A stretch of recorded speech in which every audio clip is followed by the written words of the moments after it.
Hey YouTube, morning. It's the Monday before Thanksgiving and I need to get gas in my cans. I'm all out of gas here. So I want to show you some of the drawbacks, or one of the drawbacks of living in the country. So as you can see, we're getting some snow today again. I don't know how much it's supposed to be. It's not snowing real hard, but just enough to be a nuisance. We got about an inch last night, not enough to really plow or anything or shovel all this, and that's not the drawback I'm talking about. I'm going to show you that in a second. What you're looking at there is the driveway that leads into the house, to my house. Now you can see all the way down there it's snow covered. There's probably an inch of ice underneath the snow. It's not really hard to navigate, once you get used to it, and we all have four-wheel drive. But this is the road that, the gas well people are using. And if you look at this, you can see that the tire tracks are from a machine, and he's trying to, and I don't blame him, he's trying to widen the road as wide as he can because there's a whole lot of truck traffic. But what's happening here is they use a serrated edge blade on the grader, and it picks up the 1/4 of an inch of grit off the road, and it turns it into slop. So all this mud, and I mean mud, like you can see, I took Bullseye out this morning, you can see it's on the four-wheeler drying, on the back of the four-wheeler there. I mean, I can take care of that. I'm not really worried about that. I'm just saying that with all this traffic, and they've been going like 24/7. I don't know where they are at the moment, but yeah, it's nothing but a mess. So this is why some guys have asked me, oh, it must be nice to have an extra truck or two. Well, I bought a single truck, and I had one truck in 2006 when we first lived here, and this used to freeze off. The road would freeze, there would be snow on it, no mud in the wintertime. Well, once they started doing this road here, I bought two other trucks, or actually one other truck. I had the white truck, or the plow truck, but I bought another truck that was not brand new, but actually nice yet, just so I could drive up and down this road without ruining my newest truck, because it just was a disaster, and this is a disaster. Now the good part about this is that they don't put salt on this unless the township comes up, then they put salt. But since these guys are taking care of plowing the road, they don't salt it, because that serrated blade keeps picking up stones which acts as cinders, and it gives them traction to do their thing. But this road is muddy like this for 5 miles in that direction and 8 miles in that direction. So it's really a mess, and there's nothing we can do about it. So that's one of the drawbacks of living in the country, and it's not just the oil guys or the gas well guys problem either. What it is when you have a dirt road and the ground's not freezing, and that's the biggest problem, it's not freezing, and then you run traffic on it, you make slush, and this is what it is. So every night now this freezes, makes it hazardous for anybody, including us trying to get into town, and then every day, because of all the truck traffic, it turns back into muddy, mucky slush. And this is going to stay like this until it gets down into the teens and stays there. Once it gets into the teens, this stuff will freeze solid. I think, if I'm not mistaken, I think that 21 or something like that is where this whole thing changes here. So anyway, that's what we're up against. Now, to be fair to the gas guys, this is the driveway right in front of the house, and it's with a stone driveway, but you can see it's nothing but mud. Now, because the sun reflects off the house when it does show, or even though you don't see sun, there's radiant energy that reflects off this white house, and it tends to dry or to melt the snow right in the front here when it's not too cold. But it's still nothing but mud. So can see on that side, it's all mud. So anyway, that's what I'm saying about the drawbacks of living in the country. Now you can put stone down there, probably the best kind of stone, and you can spend a lot of money on stone as well, especially for the size of everything I have here. It would probably take 4 truckloads of stone. You're looking $400, $500, $600 a load, so $2,400 every year just for the driveway. I used to do it every year and then I stopped because it was just like never ending, but it's gotten to the point now where all the stone that was on here has been reduced, because this is what's called Pennsylvania sandstone, so it breaks up when you drive on it after a while, and that's what's happening to the driveways here. This was all nice stone, but it's broken up and now it has to be replaced. So, and you can't replace it in the winter, because in the winter time if you put stone down it doesn't get a chance to pack. It either freezes or the water in it keeps it muddy. So you got to do it in the spring when you start getting some warm weather. So this will have to stay like this until this coming spring, and then I'll have to buy more truckloads of stone. It's the same thing that happened over by the sawmill where it's so muddy. So if, like I say, that's one of the drawbacks of living in the country. The beauty though, you know, if you just look at the woods, is well worth this little bit of inconvenience, you know, and the solitude is, it's what we love.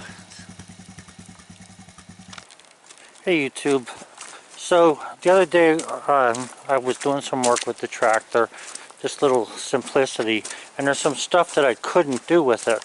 Like, I know it's hard to tell from the camera here, but it is at least, I don't know, from where my garage is to where the street is up there, the main little driveway thing, I'd say it's about 5 feet higher there than it is here. So you're looking at about a 5% grade. And anyway, I was having a hard time pushing the snow up. Well, you can see there on the side where it's like black because it's snowing, it would be covered already. I put these little studs in these tires that Jerry Stott, I believe it is. I can't thank you enough. This is unbelievable. I can't believe how this thing is grabbing. I haven't been stuck once. It's driving all over the place, pushing uphill, really forces the snow away from you. Thank you so much. You saved me time. I was going to make spacers for between the axles and the wheel, but I'm glad I didn't, because this only took me like 15 minutes. The screws I cheaped out and went to the hardware store, but the thing is they're 1/2 inch by 9 and they're working fantastic. I can't believe it. I didn't, at first when you said it I thought you might be a little crazy. You know, because I never saw them before. I saw motorcycle racing, but I really never knew what they were doing there. This is fantastic. What a difference this has made. So I'm going to go up and just for the heck of it, even though it's snowing and I have the plow truck, I'm going to play in the snow with that and just do the road up there, because I can't believe how good this thing is pushing. I mean, it even backs up the hill. Backward, forward, it doesn't matter. It just has good traction now. So Jerry, thanks a lot for your comments. It really helped me a lot. Thank you. This is a pretty good hill here, and this thing is unbelievable. I can't believe how good it's pushing.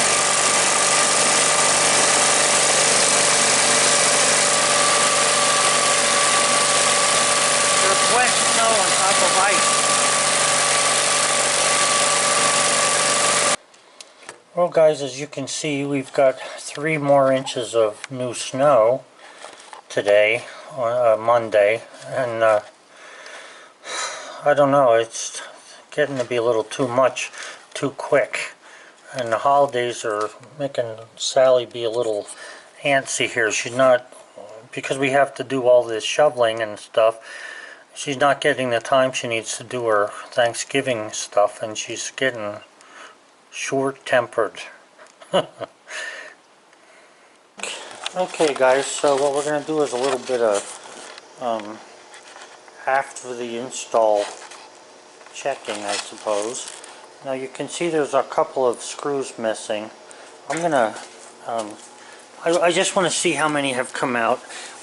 Some of them I didn't put in as good as I should have, I think. So, and I think that you know, once the tire starts to slip, you need to stop. Where my biggest problem is when I'm against the pile, you know, sometimes you want to push it a little further and the tires spin. That's when you should stop and just back up, because this tractor doesn't have the weight that a pickup truck has to help push the snow with the weight of it. Alright, so anyway, there's one missing there. There's one there, that's 2.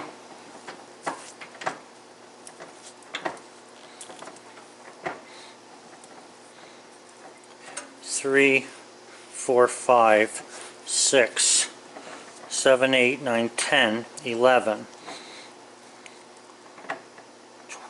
12, 13. You know what, I better mark this tire. I may be counting doubles. Hold on a second. Okay, so I marked this tire here. So there's 1 missing, 2,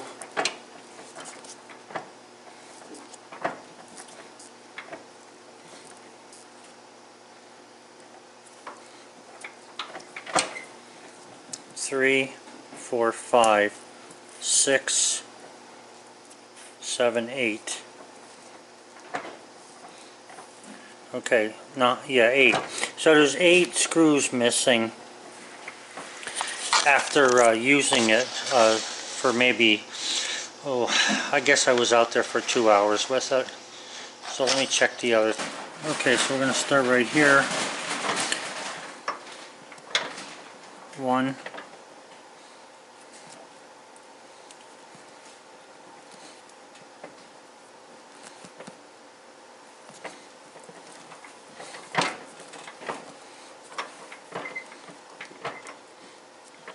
And then that's where I marked it. So there's only 1 screw missing on this side. So this must be mainly the drive side, although I've seen both sides drive. So altogether I lost 9 screws out of this thing. Probably the neighbors will have flat tires, but oh well. Anyway, I'm going to replace them quick and see how this goes, because I'm amazed at how well it was doing. Now, just remember, these are not screws that are specifically made for this. It seems like the ones that are made from this that you can buy for racing have a bigger thread on them than what this has, which probably gives them more holding power. So this is what I have here. Okay, I thought it was a 9 by half. Apparently it's a 10 by ½ inch sheet metal screw, and they're made out of steel. There's 100 in this box. And by the way, 100 of these Hillman brand, okay, Hillman, at Lowe's is $10 a box. These were $4.99 a box at the hardware store. Same exact screws that I was going to go to Lowe's and get, but I figured it would, you know, it wasn't worth driving in the snow to go get them. 1, 2, 3, 4, 5, 6, 7, 8, 9. So I still have pretty many there yet, you know, in case I lose any. And I'm just going to go ahead and put these in there now. Show you how I did. I have this little set of tools. I've probably had these things for 30 years or better. But anyway, this was a screwdriver handle to put the sockets on. I heated it up and melted the handle off of it a long time ago so I could put it in a drill. And then I just, you know, I can put a socket on there, a small 1/4 inch size drive socket, and then use that to drive these screws in. So there isn't much to this. You just put the screw in the socket there and screw it in place. Now these are ½ inch screws, ½ inch long, and this rib here is about 5/8 of an inch. So there's no chance of it getting inside the tire at this point. How they act over time, I'm not sure, but probably the screw wears down with the tire. We'll have to see. Maybe Jerry can chime in on what happens with these as time goes by. Okay, so I replaced the screws that were missing there. Just to give you an idea of what made me put them on the pattern that there is, when I drove the tractor in here before, whatever part of the tread was hitting the concrete got like a gray stain on it from the dust on the concrete. So I did not go any wider than that. That's why you can see here that I only went from like this to right here. I didn't go all the way to the outside edges because they sort of are off the ground. But it did really well. I was totally surprised at how well this thing did. Oh, and just so you know, in case the neighbors get flat tires, it wouldn't be the first time I fixed a tire for somebody.